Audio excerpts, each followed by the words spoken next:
반갑습니다. 우리 앞에 계신 분들은 또 두 번 설교 들으시는 분들이 계시네요. 첫 번째, 두 번째 어느 게 더 좋을지 한번 점수 매겨 보세요. 오늘 여러분과 함께 나눌 말씀의 주제는요, 섭리입니다. 섭리. 쉽게 말하면 하나님의 뜻, 하나님의 선행하신 예정하신 뜻, 그것을 우리가 섭리라고 합니다. 여러분 아시는 그 노사연이라는 가수가 있고요. 히트곡 중에 만남이라는 노래가 있어요. 그래서 그 첫 줄이, 가사 첫 줄이 우리의 만남은 우연이 아니지요, 뭐 이렇게 해요.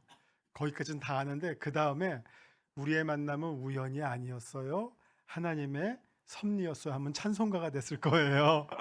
근데 가요라서 우리의 만남은 우연이 아니죠. 그 다음이 우리의 바램이었어. 그러니까 가요인 것 같아요. 그러니까 우리가 너무 원해서 결국은 이렇게 만나게 되었다. 이거는 우연이 아니라 우리의 어떤 소망이었다 하는 건데, 그 우리의 바램 자리에 하나님의 기쁘신 뜻이 있었다 하면 이게 찬송가가 되고 하나님의 섭리가 되죠. 우리가 살면서 수많은 만남도 있고요, 사건도 경험하는데 그것이 모아지면 역사가 되잖아요. 근데 이 역사를 우리가 뒤돌아볼 때 어떤 사람은 우연이라고 생각할 것이고 어떤 사람은 필연이라고 생각할 거예요. 필연이라고 생각하는 사람들은 마땅히 이랬어야만 했구나. 그럼 왜 이랬어야만 했을까? 하나님의 작정이 있었다.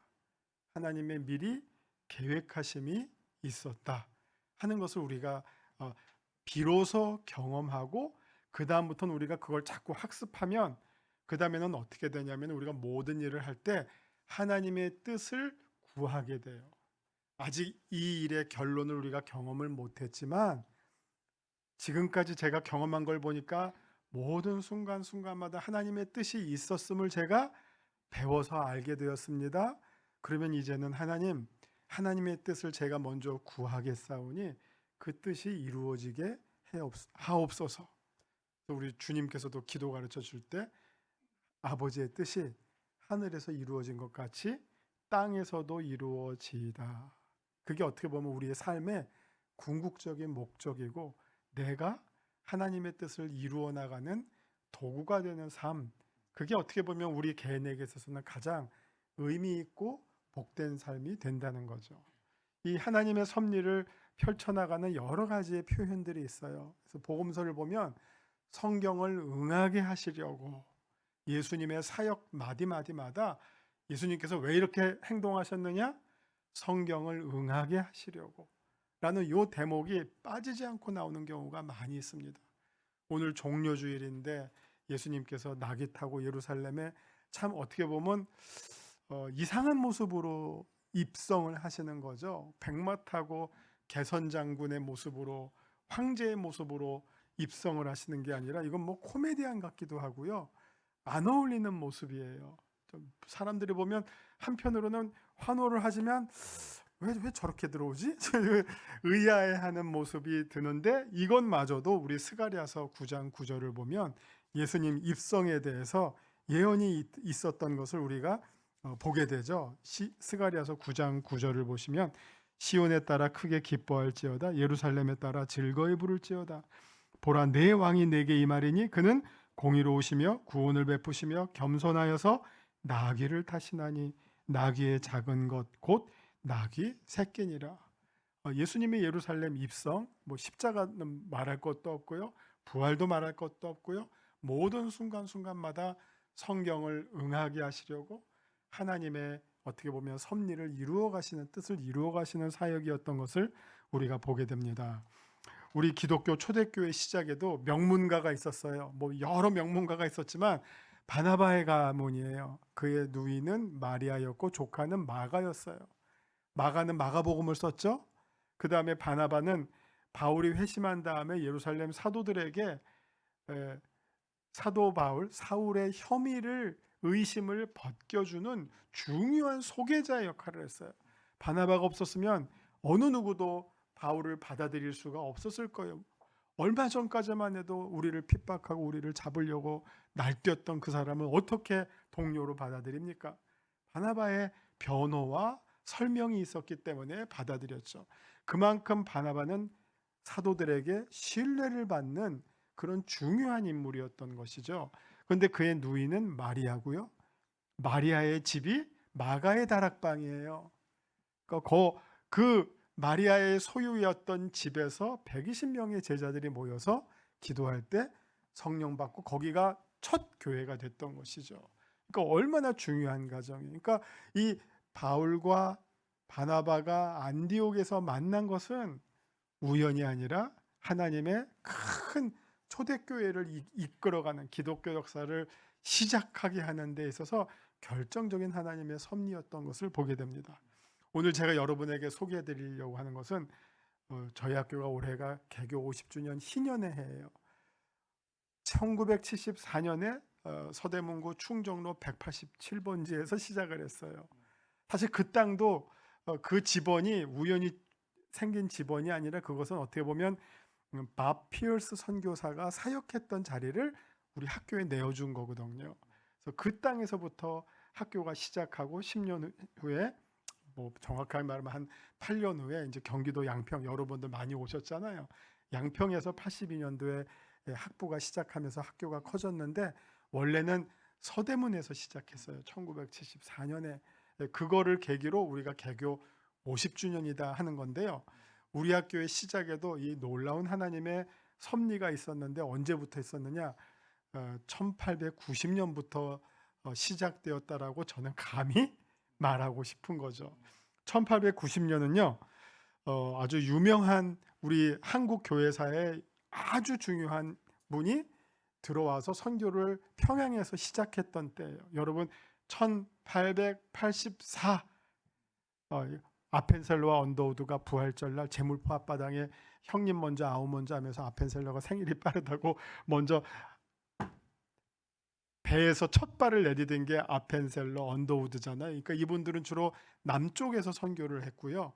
그거보다 몇 년 후 1890년 평양에서부터 선교를 시작하신 분은 사무엘 마펫이라고 하는 아주 이분을 가리켜서 한국 교회의 아버지라는 타이틀을 붙여요. 그러니까 여러 이름 가운데 감히 한국 교회의 아버지라고 하는 타이틀을 받을 수 있는 분은 한 사람밖에 없겠죠. 아버지가 둘이지는 않잖아요. 아버지 엄마는 한 사람이잖아요. 그러니까 한국 교회의 아버지 얼마나 중요해요. 왜? 이분이 1890년도에 들어와서 평안도 지역을 이북 지역을 주로 전도하시고 또 한국 최초의 신학교를 세워요. 평양 신학교. 네, 1907년에 여기서 졸업한 사람들이 7명이 한국 최초의 목회자도 나오고요. 그때 이기풍 들어있는 거 아시죠? 평양 지역의 깡패였던 이기풍을 돌맞으면서 전도한 사람이 사무엘 마펫이에요. 근데 이분이 전도했던 중요한 사람이 있었는데 뭐 다 중요하죠. 근데 우리나라 교회사에 중요한 분이 있었는데 한경직 목사님의 할아버지와 아버지를 전도하게 됐어요. 평안남도 동네 이름은 잊어버렸는데 하여튼 평안남도 어디예요? 거기서 한경직의 아버지와 할아버지를 전도해서 거기서 그 자녀인 한경직이라고 하는 청년이 숭실대학교를 입학하고 졸업한 다음에 1910년 후반대에 미국 프린스턴에 유학을 가게 됐어요.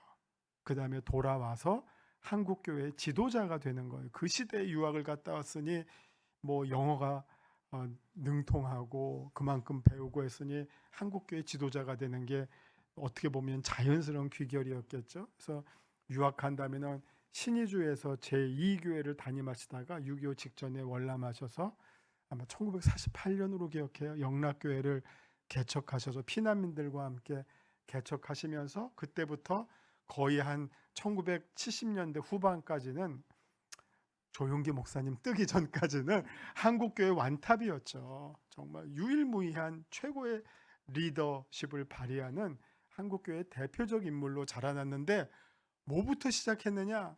사무엘 마펫의 노방전도예요. 노방전도에서 전도한 한 사람이 그 자녀가 한국교회의 대표적인 목사가 됐어요. 그러니까 우리가 누구한테 전도할 때 어느 누구도 하찮게 볼 수가 없는 거예요. 얼마나 소중합니까? 이 사람이 어떻게 될지 어떻게 알아요?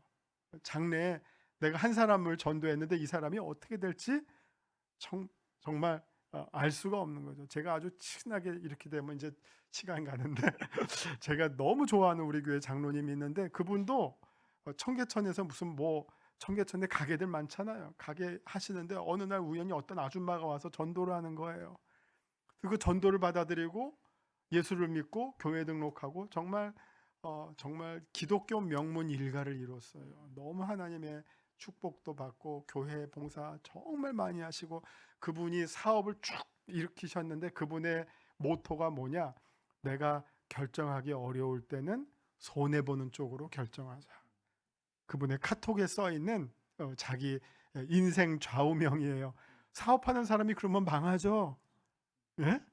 그런데 그런 마음으로 기독교인의 마음으로 평생 사업을 했더니 하나님께서 크게 축복해 주셔서 우리 여러분들은 그런 말이 좀 너무 멀게 느껴지시겠지만 장로이신데 노회장까지 하셨어요. 그게 얼마나 사실은 이 노회 정치에서 어려운 일인지 아시잖아요. 장로하면서 노회장까지 하실 정도로 참 교회에서 존경받는 사람이 됐는데 그 이면에도 역시 정말 단순한 한 사람의 전도를 통해서 그런 일이 나중에 열매를 맺게 되는 거죠. 그래서 이런 말이 있죠. 사과는 한 개예요. 그런데 사과 안에 씨앗이 몇 개 있잖아. 이게 우리가 사과 먹을 때 씨 나오면 거추장스럽잖아요. 독도 있대요. 사과 씨는 먹으면 안 된대요. 근데 그 사과 안에는 씨앗이 몇 개가 있지만 그 하나의 씨앗에 장차 몇 개의 사과 열매가 맺힐까요? 셀 수 없겠죠. 그런 것처럼 우리가 전도하는 한 사람, 그 사람이 장차 어떤 일을 하게 될지, 하나님께서 어떻게 일으키실지 우리는 그저 기도하고 기다리면 돼요. 전하는 게 그만큼 중요하다는 것이죠. 자, 이제 제가 한 10분은 까먹은 것 같은데 이게 서론이 길어서 제가 1부 때 조금 길게 해서요 줄이게 하려고 하는데 또 길어지는데 걱정입니다. 제가 오늘 소개해드릴 사람이 지금 사무엘 마펫의 한경직을 소개해드렸고요. 두 번째 사람은 룻 벨이라고 하는 여인이에요. 룻 벨. 이분은 부모님이 미국 장로교회에서 중국 상해로 파송한 선교사예요. 이분도 역시 1800년 90년 년도에 와서 1900 중국 공산화될 때까지 부모님은 중국에서 선교하셨고요. 그 딸이 룻 벨인데 룻 벨이라고 하는 이분이 당시에는 이 동아시아에 외국인들을 위한 외국인 학교가 평양에만 있었어요. 그래서 부모님은 상해에서 사역하지만 이 딸을 중고등학교 보낼 때는 평양에 있는 외국인 학교로 보내서 공부할 수밖에 없었어요. 그러니까 이 근처에 있는 선교사들의 자녀들이 다 어디로 모일까요? 평양에 있는 외국인 학교로 모였어요. 그때 같이 공부했던 사람이 대천덕 신부님, 혹시 아실지 예수원 대천덕 신부님, 그 다음에 아까 말씀드린 사무엘 마펫의 아들들, 그 가운데 특별히 셋째 아들 사무엘 휴 마펫 외국인 학교에서 공부했고요. 그때 룻 벨이 와서 같이 공부했어요. 이 사람들이 같이 공부하고 이 사람들이 여기를 졸업한 다음에 똑같이 어디로 갔느냐? 미국의 시카고에 있는 기독교 명문 휘튼 대학으로 대학을 진학하게 돼요. 거기서 같이 또 공부하고요. 그때 또 유명한 미국에 있는 칼 헨리라든지 또 여러분 아시는 빌리 그레함이 또 그때 휘튼 대학에서 공부하게 돼요. 근데 그때 룻 벨과 빌리 그레함이 연애를 해요. 그래서 결혼을 했어요. 그래서 룻 벨이 이름이 바뀌게 돼요. 룻 그레함으로 바뀌어요. 그래서 빌리 그레함 목사님의 사모님이 된 거예요. 오 마이 갓, 벌써 15분 돼서 이게 5분 안에 끝내야 돼. 이제 반밖에 안 됐는데 제가 지금은 봤어요. 아까 아침에 저 1부 때는 저 15분 경고를 못 보고 그냥 막 나갔다가 한참 오바했는데 자, 어쨌든 빨리 끝내야죠. 그래서 이제 이분들이 시카고에서 만나면서 같이 우정을 나누게 됐는데, 이 우정이 하나님의 만남 가운데, 섭리 가운데 만나게 된 거죠. 근데 이분들이 장차 어떻게 되느냐? 우리 학교를 세우는데 다 같이 힘을 모으게 돼요.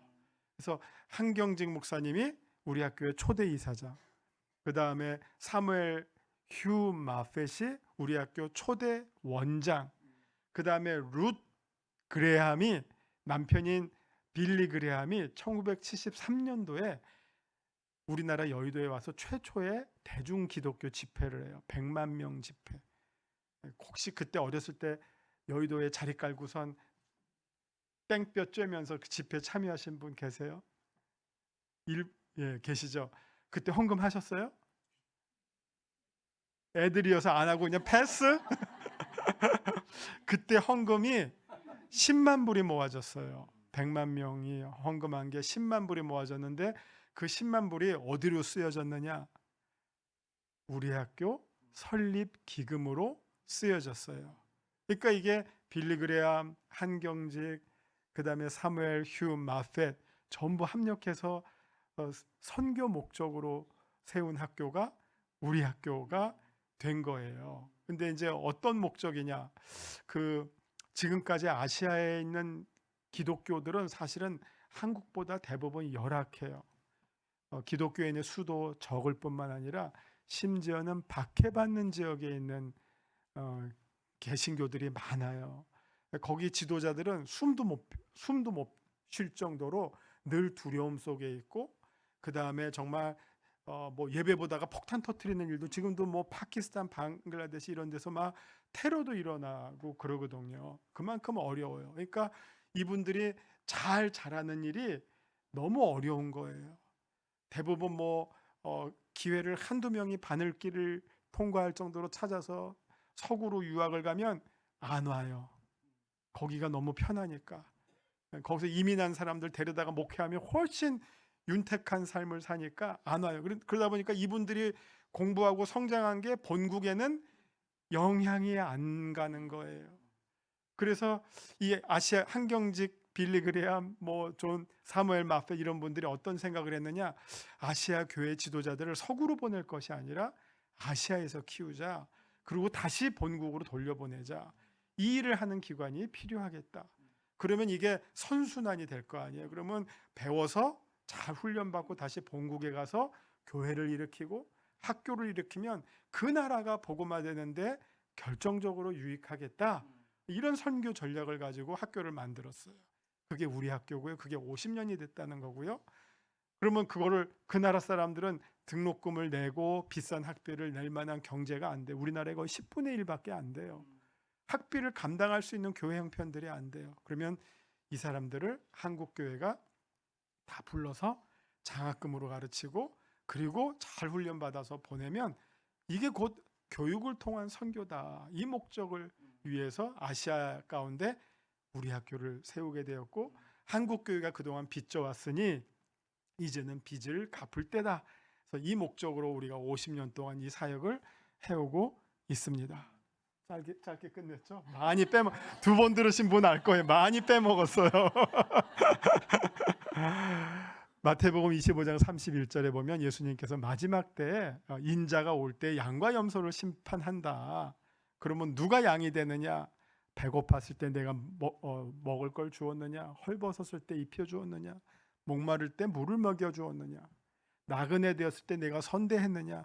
우리가 그런 적 없습니다. 그러나 너 주변에 있는 지극히 작은 사람 한 사람에게 한 것이 곧 내게 한 것이다. 이게 아주 결정적으로 주님께서 마지막 날 우리에게 물어보실 질문이에요. 그러면 우리 가운데 나그네가 누구냐? 이분들이 어떻게 보면 나그네예요. 우리 학교에 와서 공부하고 계시는 이 장래의 그 나라의 지도자들이 지금은 나그네가 되어서 우리 학교에 와서 공부하고 있는데, 이들을 선대하는 것, 이것도 어떻게 보면 여러분들이 참여할 수 있는 선교의 중요한 역할이라고 생각이 됩니다. 정말 하나님의 섭리 가운데 세워진 우리 학교에 여러분들이 작은 정성을 보태주시는 것들이 하나님 기뻐하시는 일이고, 또 마지막 날 주님께서 여러분들에게 물으실 때 내가 무엇을 하였느냐? 제가 나그네를 주님처럼 선대했습니다. 이렇게 어떻게 보면 주님 앞에 조금이라도 할 말이 있게 되는 것이 아닐까, 그런 마음으로 기쁘게 도와주시면 큰 도움이 되겠습니다. 학교가 지금 50년이 됐고 기숙사 지은 지는 40년이 돼서요, 시설이 많이 낙후해졌고요. 제일 큰 문제가 비가 새는 문제였어요. 지붕에서. 여러분 개인집들 아파트 사는 게 그것 때문이잖아요. 집수리가 끊임없잖아요. 개인집 살면. 우리 학교 중요한 건물들이 한 7개 돌아가면서 지붕이 새요. 이 슬래트 지붕도 방수에 한 2, 3년 만에 매번 발라야 돼요. 그렇지 않으면 물 새요. 지붕은, 기와 지붕은 하물며. 그래서 너무 계속 새서 누수가 되고 또 곰팡이가 쓸고 해서 작년에 여러분이 도와주신 걸로 싹 기와를 처분하고요. 일단 방수를 다 발라놨어요. 그래서 작년에는 무사히 넘겼는데요. 올해는 거기에다가 징크로 지붕을 얹어서 일단 위에서부터 비 새는 문제는 해결하려고 하고 했어요. 이 자리를 빌어서 감사드리고요. 이제 징크를 얹으면 완성이 돼요. 여러분 도와주시는 것이 거기에 귀하게 쓰이게 될 줄 기대합니다. 이게 여기서 끝내야 되겠습니다. 할 말은 많고, 옛날에 김우중 그분이 뭐 세상은 넓고 할 일은 많다고 했는데 할 말은 많고 시간은 짧습니다. 나중에 우리 학교 오시면요, 제가 못다한 말씀 다 드리겠습니다. 감사합니다. 기도하겠습니다. 하나님, 우리가 살면서 나의 뜻이 아니라 하나님의 뜻을 구하는 신실한 자들이 되게 하옵소서. 오늘 종료주일에도 주님을 환영했지만 그들이 자기의 뜻대로 주님을 만들고 기대하고 바랐습니다. 그러나 우리의 뜻이 아니라 하나님의 뜻이 이루어지기를 원하는 이한교회 성도님들 다 되도록 주님 우리들에게 늘 새로운 감동을 더하여 주시옵소서. 예수님 이름으로 기도합니다. 아멘.